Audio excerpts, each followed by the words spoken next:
I want to perform a track of all of Macbeth's youths. Here's why. First off, some definitions in case anyone watching is unfamiliar with like theater jargon.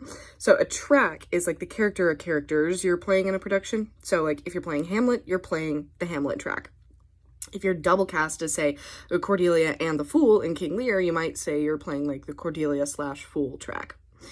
Double cast or doubling, doubled, etc. means you're playing just more than one character in the same show. Get ready for costume changes, friends! A good rule of thumb for doubling, characters can't, or at least shouldn't, be in the same scene. Even in comedies where you like might be able to fudge it, it's super stressful on the actor, and it's like there's better options. Especially in Shakespeare, who doubled actors all the time. I used Cordelia and the Fool as my example because those two literally never are on stage at the same time. And there's also some textual overlaps with Lear saying, "My fool is hanged," when he's holding Cordelia's dead body. So, like, the text can be another place to find doubling clues. In Macbeth, none of the children are on stage at the same time. In fact, they have so much time between their scenes that I've seen the Weird Sisters each get doubled as one of them.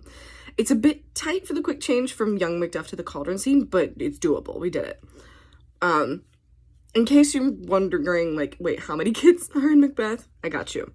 So, and I'm not necessarily counting Malcolm in this, just because I put him as, like, a little bit older. So Fleance is the first young character we see. He is Banquo's son. The Weird Sisters prophesy that Fleance will become king and like his descendants after him. So Macbeth sends murderers after Banquo and Fleance. Banquo dies, Fleance escapes. Matt gets super mad about it. Young Duff is next. Young Macduff. So the text doesn't outright list his age. I don't think he lists many of their ages, but given his text, I usually see him played as like the youngest of the named youths, like 8, 10, depending on the show and available actors.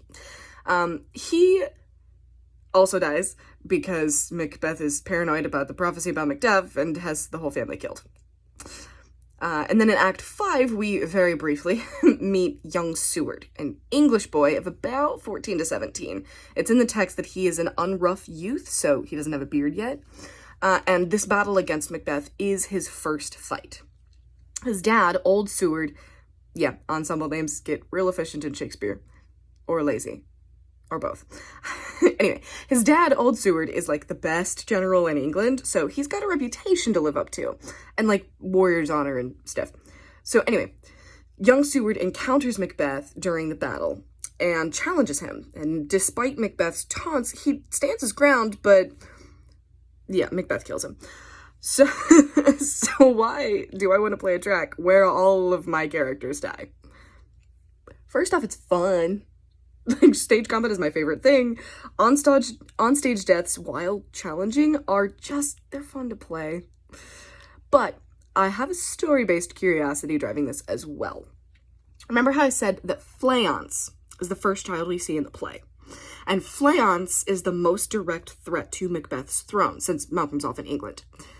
But even with costume and performance changes to separate each child, I still have the same face, right? Like, so if every child Macbeth kills then has Fleance's face, I mean, by casting the same actor, me please, as Fleance, then baby Duff, then young Seward, the audience gets an eerie peek into Macbeth's mind. Like, one could argue that the audience suddenly sees the children like Macbeth might see them. All a threat to his power, all an attempt to kill Fleance. I mean, he's murdering other children again and again, but Fleance's face still haunts him. And it would also be interesting to see just how each youngin faces death differently. None of them should be facing a near-death experience at their ages, much less a direct attack on their lives. So who flinches? Who stands firm? I think all three of them rise to the occasion well as they can. The tragedy is, it's an occasion that they never should have had to rise to. Also, with me being a transgender actor, playing with their gender diversity could have some very interesting commentary on transphobic violence and how the state enables or even encourages the deaths of trans adults and children. So yeah, fun things to think about and hopefully tackle in a production soon. Remember, you're loved, you're not alone. We're in this together.